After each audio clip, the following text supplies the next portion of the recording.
An enormous thank you to everyone who wrote so many excellent questions. We definitely will not have time to get to all of them. So I'm going to try to combine some of them together, and hopefully we'll get through as many as we can. But we'll start with a really solid question, which is just, when you have a restorative justice circle, who are the participants in the circle? Anyone can take this question. Anyone. So the thing about circles is that you can have them for anything. You can have them for a check-in with your staff at work. You can have them for a check-in with your family, with community members. You guys can have them here every day, every week. It could just be a check-in, seeing how everybody's doing, but actually expressing it, right? We talk to each other in passing. Oh, how you doing today? Oh, I'm great. Oh, yeah, and everybody keeps it moving. But then when that one person tells you they're having a terrible day, oftentimes we're like, oh, I was like gonna go buy some milk and go home, and you're telling me that your life just fell apart. But that's the thing, is that you create the environment and the atmosphere for people to be them true selves. How many times do you actually tell people what you are going through? Right? I feel terrible because X, Y, Z. And for people to actually listen. So one of the things in a circle is that you use a talking piece. And what the talking piece does, it gives power to the person speaking, and it helps everyone else to focus and give their undivided attention, to be truly active listening. I know that's gotten kind of watered down, but you're really hearing and feeling what a person's saying. And you can have them for grief. You can have them for conflict, as we talked about, when there was harm caused. You can have them to celebrate. So there is not just one type of circle, and that's all it is. And you always have a circle keeper for that, that's going to make sure that everything stays on point, everything's guided. And you always have the freedom to pass as well in a circle. But to go back, you can have it over anything. The one thing that the other thing with the circle is that the people that are participating in it are the ones that create the space for it, the values, the guidelines for that circle. And the things that you want to ask for is for a person to be their true selves, to be vulnerable. What's said in circle stays in circle. You want to create those parameters to make that like holy ground. You want to think of it as a sanctuary, like how you could be your true self when you go, if you're a believer of God, you go to church or temple, whatever it is, that you're your true self when you pray. That's what you want to be when you go into a circle. And you always listen to understand and not to judge. Thank you. That question dovetails really well with the next one, which is, are there individuals for whom restorative justice is not appropriate? And I'm going to go ahead and assume anyone can join a circle, but I might narrow this question to restorative justice and maybe a repair of harm agreement as an alternative to incarceration. Is there something so bad a person can do that they should not be given this opportunity? So I would say the answer is no, there is not. That a restorative justice healing circle is good for everybody regardless of what's happened. In fact, it has the potential of having the greatest amount of healing when there's the greatest amount of harm. I don't say that lightly, so let me back up in a little bit. First, just in case, I want to be clear, as far as the restorative justice community court policies, of which of course I do not set, the court does not hold violent crimes. So that is excluded right now from that court. As far as now, I've sat in a circle with a young man who, with 4 other guys, jumped a pizza delivery guy, took him to the ground, roughed him up, took $600 out of his pocket. Probably one of the most powerful circles I've ever sat through, and they became friends. He went to this pizza shop and cleaned the pizza shop and went on pizza deliveries, and they became very close for many years until the pizza delivery guy, his name is Guillermo, he passed away from cancer. So the question was who should be, so let me say this. There is a woman who is over at Center for Conflict Resolution Kathy, if anybody, I can't remember her last name right now, but she actually is an advocate for restorative justice healing, even involving, in the legal world, it's called aggravated criminal sexual assault, but commonly rape. That is, I think, areas where a lot of people would feel like, well, that could be re-traumatizing. I think the higher and the more serious the things happen, the more you need, some probably clinical therapists, a part of the process, making sure that the victim and the defendant, or the person who harmed and the person harmed, I often default to the criminal justice language because I'm a lawyer, but that those people are actually emotionally ready for that, right? And I can't speak to what you'd need to do to be emotionally ready to sit in circle with somebody who raped you. That would be a level of emotional healing that I've not needed, nor would I understand. So I can't speak to it. I'm just noting her because she actually challenged me. I kind of, probably like most of everybody in this room, kind of figured the big three: murder, aggravated criminal sexual assault, and any kind of aggravated battery with the weapon discharged, or where there's resulting in bodily harm, like severe bodily harm. Those are the ones where there's really hard things to heal. But at the same time, I bet you we all know on this table some people who have sat in circle with family members who are the victims of people who were murdered. I know a couple people. One was in a drunk driving, and another one was an actual murder, and he was 14 when he committed it. And he sat in circle with family members of the boy who was killed. So that's why I say no limitation. I mean, at the end of the day, humans are humans. Certainly the more pain, the more suffering, the harder, and the more prep, and the more, I would say, maybe combined with professional help would be needed. And this is a question about embracing restorative justice within the criminal legal system that we have now, maybe after sentencing.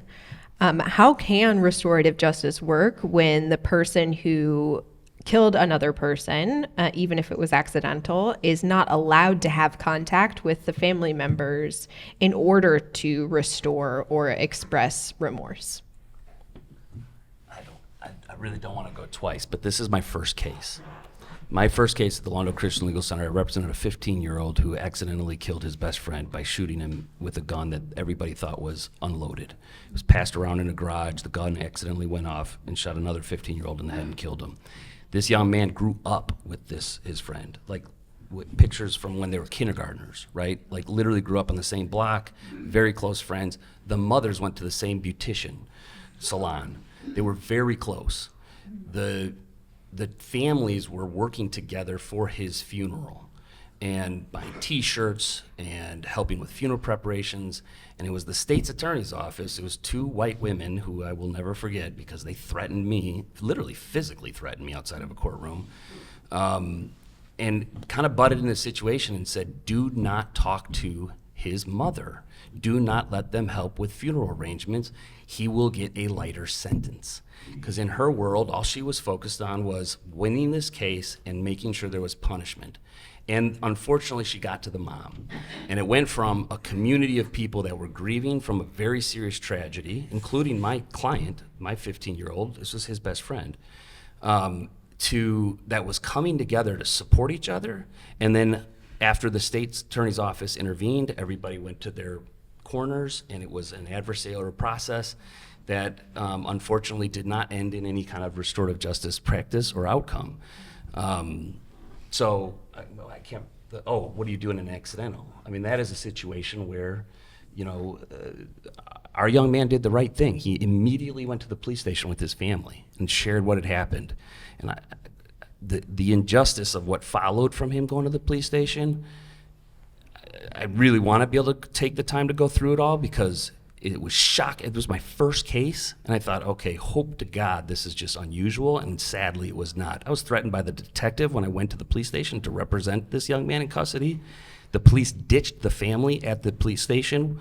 When they went in and tell him about it, they said, we'll take him over to another police station, hop in your car, follow us over there. They got in the car. The officers turned their cherries on, blew a red light, turned around, took him back to the garage where his friend's bleeding out and dying, interrogated him over his dying body without his parents' knowledge or consent. They couldn't find him. They took him to District 11 police station, where I finally found him. When I went in and said, I'm his attorney, I'd like to represent him, a very large, bald, much bigger man than me got in my face, literally got in my face, looked down on me and said, you're in my house. I'll let you know when you can see your client. This is my first case. I was like, what in the world is happening here? We have young people who are experiencing a very serious traumatic tragedy. And the mother was literally curled up on a bench outside of the detective's office, weeping, inconsolable. The mother of my client, right? So like the grief was shared. And I think had the state's attorney's office not intervened in that way, we would have been able to go to a resolution that involved healing and restoration, and everybody would have been better off. Yeah, I'm wondering on this, is there any effort that's happening inside prisons, or does anyone know of a person who is in custody trying to pursue restorative justice, or make contact with the folks who they maybe caused harm to in order to repair things, even though their legal status is already determined by the criminal punishment system as it exists today? It's called the Healing Beyond Harm program. It's a partnership with the Department of Corrections, Adler Institute, and I may be missing out the department, but the crime survivor can reach out to initiate a restorative dialogue with a person that's committed a harm and stuff. That's incarcerated. Thank you, Yakov. So Yakov shared that there is a program from the Illinois Department of Corrections in partnership with Adler University, where if a person who is registered as a victim would like to initiate a conversation about healing, they are welcome to reach out to the person who caused the harm. No, they can reach out to the Adler Institute or the Illinois Department of Corrections to initiate that process and have a restorative dialogue through that particular program. Okay, cool. So The person that's incarcerated cannot initiate that process. It has to be the crime survivor to initiate the process. okay, so it has to be survivor initiated. Okay, that makes sense. Thank you. And if individuals want to find out about, there is a website called Healing Beyond Harm. Harm.org. healingbeyondharm.org. Thank you. The Illinois State Constitution requires rehabilitation. Why can IDOC get away with not preparing folks for reentry? Anyone who can answer this question without getting angry gets 10 points. So, for the people that don't know, politicians are supposed to be serving our best interests. Police are supposed to be serving our communities. Sorry to break the news, that is not the case. People serve their best interests. So, creating and enforcing laws is very intentional and is very profitable. Incarcerating people is very intentional and very profitable. There's a reason why there's only one Kiwani when it's been proven to be so successful at reentry. We were just talking about this when we went out to break, that it's the state's golden child so that they could show that they're doing great at reentry. Mm-hmm. But if you have a great model that is so successful, why wouldn't you replicate it in all the other places? Because they don't want to be successful. You know, they want to show that they're trying. So they'll always show you the success of Kiwani, but they won't show you the failure of all the other prisons. But like I told people on break, all you got to do is follow the money. The money never lies. You look at who's making money. There's their salary, and then there's their side salary.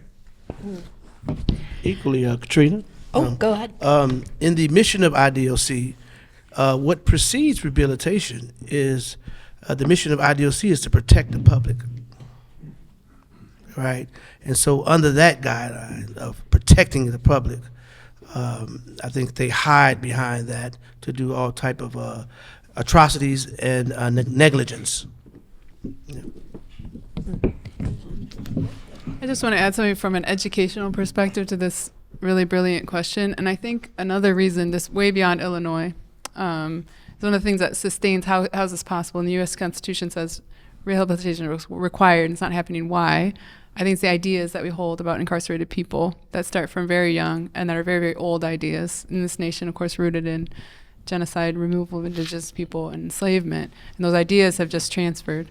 And Brian Stevenson, who's been mentioned on this panel, with his work at Equal Justice Initiative in Montgomery, tells that story very, very well. And the power of stories and how we think about people and who they are and what they do and whether they're disposable, should be thrown in the trash can or not, is, I think, a very, very strong impetus of why this is even possible in the first place. It's the law, but underneath the law is stories and the ideas that we hold about other people that are old and need to uprooted from their very core. And that's why I'm so passionate about working with young children, because in inquiry-based education, we can ask them questions like, what are prisons for? And let them tell us what should happen.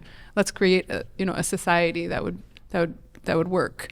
And when you listen to children, they have really different ideas sometimes about who people are, what happens when something has gone wrong. And I think those ideas, as we continue to grow among groups like this, can then begin to change. Like, that's not acceptable. And then pressure on the lawmakers, then it goes, but following the money, of course, what's profitable. But these ideas about who people are so powerful in the stories that we tell.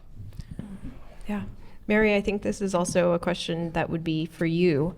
How can we more respectfully engage those who remain in the mindset of punishment and safety? That those are paramount? I actually think that's a beautiful question, because it's a restorative question. The essence of it, we were talking on the panel about, it's a way of being, and whoever asked this question has chosen to take up that way of being, of saying even the other, in this case the one perpetrating harm, because your ideas are causing a lot of harm to the people I love. How can I engage you respectfully and uphold your humanity? And I think one of the ways, I assure you, is listening. Because if you listen long enough, you can find out there's history, there's ancestral knowledge that's informed, that we carry through our blood cells, about who is to be afraid, to be feared, who needs to go far away to protect my family. And a lot of the root causes of some of these ideologies that are so harmful are really based in like deep human needs, just like everybody.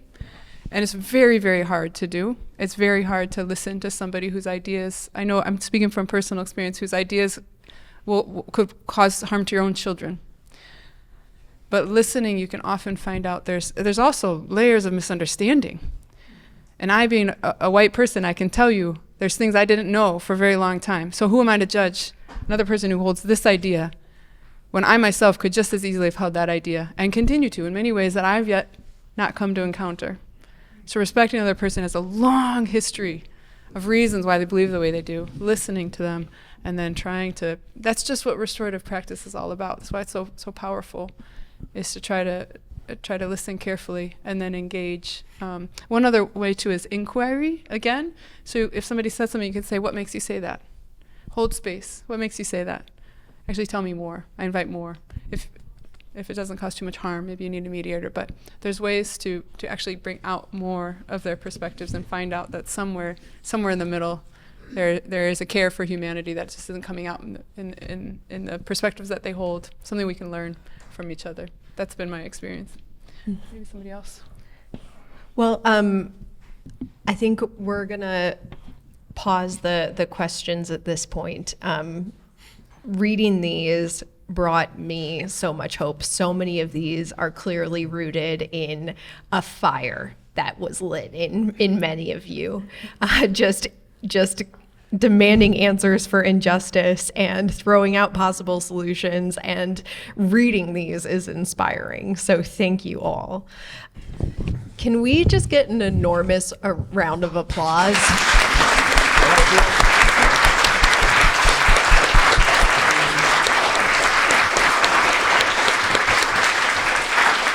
Like, how blessed are we in this world that all four of these amazing people are a part of it? Yeah, that's how I'm feeling right now.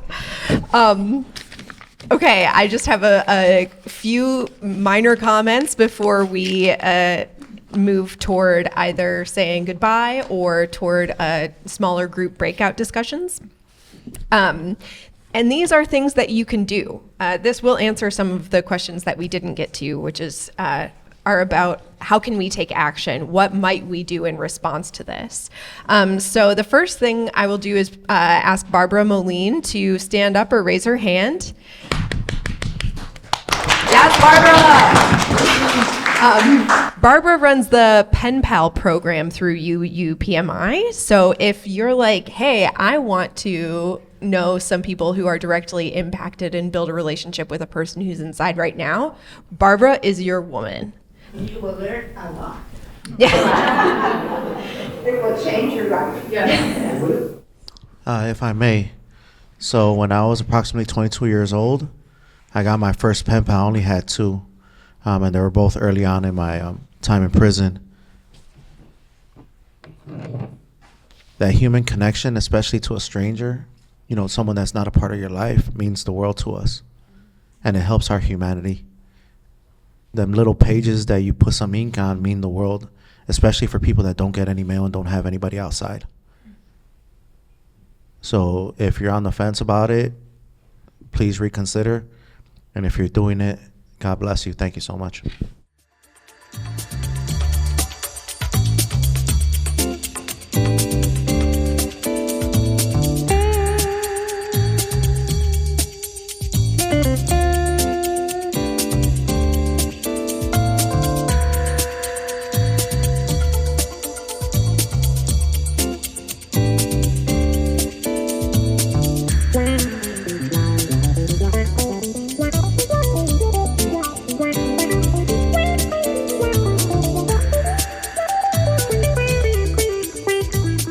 So sorry that this last piece is being so rushed because this has been so full and I've learned and grown so much. So I hope that maybe we could just take an extra 10 seconds to all take a breath and think about what it is that we have gained here today. Something that has really touched your heart. Maybe something that you want to learn more about or that you want to choose to act on. And I will just say a short prayer. O Creator of mercy and forgiveness, we gather today with open hearts and minds, recognizing the harm that has been done and the work required to make things whole again. May we listen with compassion, speak with courage, and act with wisdom. Let this conversation be a step toward healing, honoring the dignity of every person seeking truth and building bridges over division that has stood. May justice not only be something we seek, but something we create together. Amen.